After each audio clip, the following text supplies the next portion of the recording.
During the Civil War, Maryland, though a slave state with some sympathy towards the Confederacy, did not secede from the Union. Many important events before, during and after the Civil War happened in Maryland. Some events include the first bloodshed of the war during the Baltimore Civil War riots, the distinction of the location of the bloodiest one day in American history, as well as stops along the route of John Wilkes Booth on his escape after the assassination of Abraham Lincoln. Many of these sites still exist over 150 years later and can still be visited.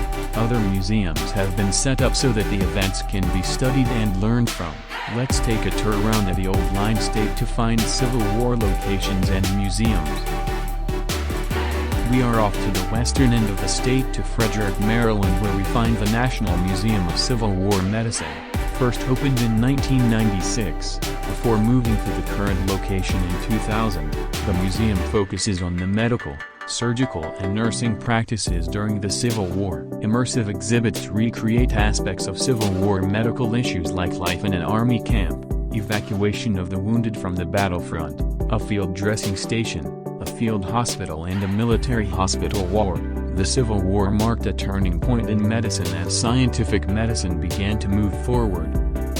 Leaving the Civil War Medicine Museum, we head southeast to Point Lookout, currently a state park and historic preserve located on the southernmost tip of a peninsula formed by the confluence of Chesapeake Bay and the Potomac River in St. Mary's County, Maryland. While already significant in the American Revolution and the War of 1812, during the Civil War Point Lookout served as a prisoner of war camp.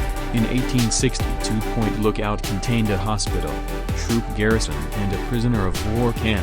At the Battle of Gettysburg in July 1863, Union forces captured thousands of Confederate soldiers. Point Lookout was one of numerous military facilities hastily established as prisoner of war camps. With its harsh conditions and overcrowding of the 50,000 soldiers held in the Army prison camp, nearly 4,000 died. Currently there is a Confederate memorial for the over 3,300 servicemen buried in the mass grave at the location. Next we head up the Chesapeake Bay to the port city of Baltimore to visit the Baltimore Civil War Museum. Housed in an old railroad, the location is significant in that it makes the first bloodshed in the Civil War. A Union military unit en route to Washington, D.C. was confronted by a number of Southern sympathizers. The riot resulted in the death of 4 soldiers and a number of civilians, marking the first bloodshed of President Lincoln's declared insurrection that will become a full-fledged war. Today the museum houses a permanent collection that tells of Baltimore during the Civil War and also looks at Maryland's railroad history and the building's role in the Underground Railroad. Heading back to the Frederick area, we visit Monocacy National Battlefield.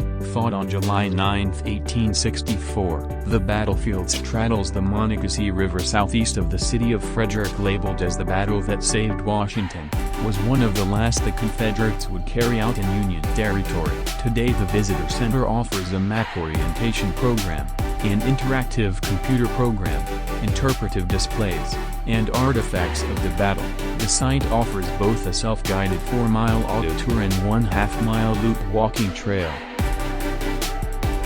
Leaving the battlefield, we are going to explore Maryland and how it was part of the route for John Wilkes Booth in his escape after he shot President Abraham Lincoln in Ford's Theater in Washington, D.C.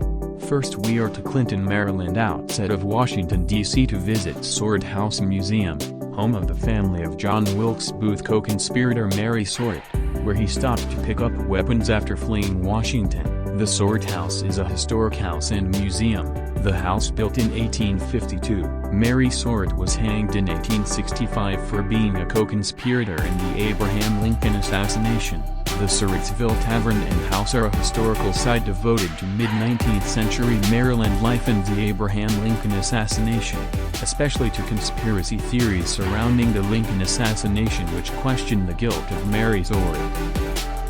Next, about 10 miles away, still outside of D.C., we head to the house of Dr. Samuel Mudd. Dr. Samuel A. Mudd House is a historic house near Waldorf, Maryland. It was at this house where Dr. Samuel A. Mudd treated the injured John Wilkes Booth. Dr. Mudd was imprisoned for conspiring with Booth concerning the assassination of Abraham Lincoln. Mudd was pardoned by President Andrew Johnson and released from prison in 1869. St. Catherine, as the house is sometimes called, has been in the Mudd family since the 1690s. Today it operates as a historic house museum. Lastly, we will go back to the western part of Maryland, where we will go to the bloodiest day of battle in history, fought on September 17, 1862, between Confederate General Robert E. Lee's army and Union General George B. McClellan's army near Sharpsburg, Maryland and Antietam Creek. It remains the bloodiest day in American history, with a combined total of 22,717 dead, wounded, or missing. Although the Union Army suffered heavier casualties than the Confederates, the battle was a major turning point in the Union's favor. Antietam was one of the first 5 Civil War battlefields preserved by the federal government, receiving that distinction on August 30, 1890. The U.S. War Department also placed over 300 tablets at that time to mark the spots of individual regiments and of significant phases in the battle. Thank you for taking this tour of the Civil War events that happened in Maryland. For more tours and attractions of other cities and places of interest, like and subscribe to this channel.